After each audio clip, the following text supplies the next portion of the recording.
Hi folks, I just thought I'd post a quick video of something that I find quite interesting. I'm currently building that's the box top I cut off the box. It's the Revell Spitfire, I'm not sure what mark it is, Mark 22. And I don't normally do aircraft, but I'm doing this for a work colleague.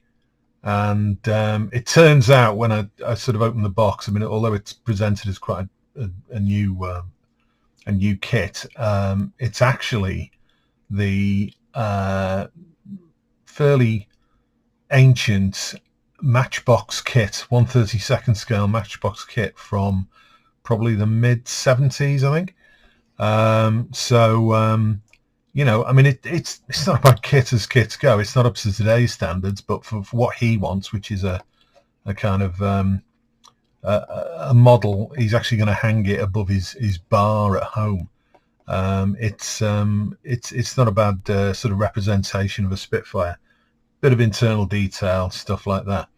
But the reason for this video is I noticed that the spinner on the prop, it's in a sky colour, and I had a route through my box of, well, I've got probably about 500 tins of Humbrol colour, and I came across this. Now this, if I can get it to focus, is one of the original Humbrol Authentics from, I'd probably say, the early to mid 70s. This style tin. These used to come in sets of 6 colours, you know, for RAF types or Luftwaffe types or whatever. There's the front of the tin, and that shows that it's one of the very early ones. I'm not an expert on the tins, but I think this is, if it's not the first style tin, it's certainly one of the very early ones. And so I've probably had this for, you know, maybe best part of 50 years. It's been opened and it's been used. I don't know how long ago, probably 50 years ago. But the interesting thing with this is that when I open the tin, it's actually still completely usable, and if I give it a stir with a back end of a paintbrush, which is what I normally do. Now this has been stirred up for about 10 minutes by me, because it was separated out. It had like a layer of oil on top of the pigment, but if you look at this now, you can see that it's perfectly fine inside. And another quick stir, and I'm going to be using this to paint the spinner.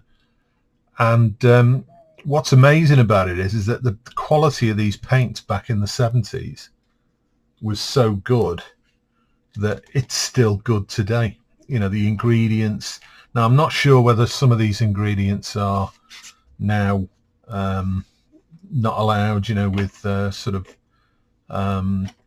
restrictions on solvents, and, you know, everything's gone more or less acrylic nowadays, you know, to do with the environment and everything. But it just shows that the quality of these was just amazing back in the day.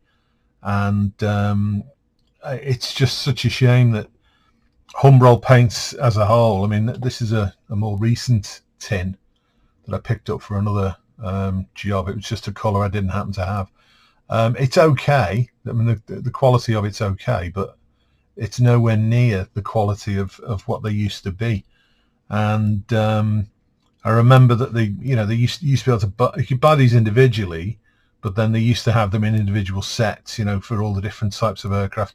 They did some really obscure sets for things like Swedish fighter aircraft, and you know, so if you were going to paint maybe a Saab Viggen, you could get the 6 colours for the splinter camouflage in a set, all perfectly reproduced, you know, the colours and everything. And I know a lot of companies have come and gone since then with different colours, and now everything's gone to acrylics, and you've got the likes of your MIG and Vallejo and things like that. But I've still got a soft spot for these Humbrol enamels, and I've still got quite a few of these actually, which maybe I could sort them out and do a little piece on and just have a look and see what kind of state they're in. I've probably got some unopened ones that I bought back in the day, never used them, and they're probably still as good as the day they were made.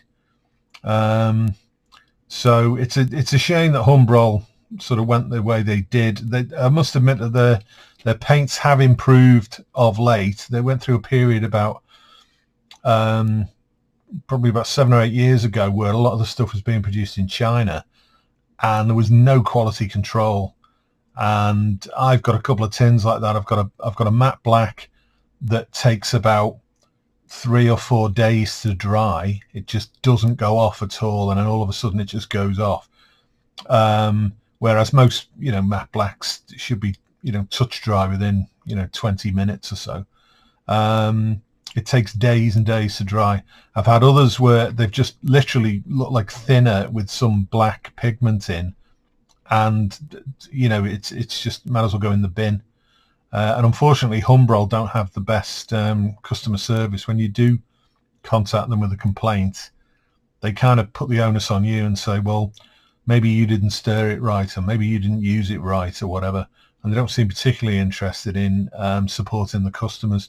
So, but I'm old school, and I still stick with enamels. I do use Revell colours. There's one there. I do use Vallejo and various acrylic ranges, Tamiya, but I always tend to steer back towards the enamels, particularly for the fine detail painting. I find brush painting detail a lot more rewarding than everything being masked and airbrushed and constantly remasked. I just like to get in there with a brush and paint it. So I might do a postscript to this video and see the results of how this came out. I may in fact do a dig through my collection, because I might have the other colours needed for the camouflage pattern on Spitfire. So I'll have a route and see what I can find.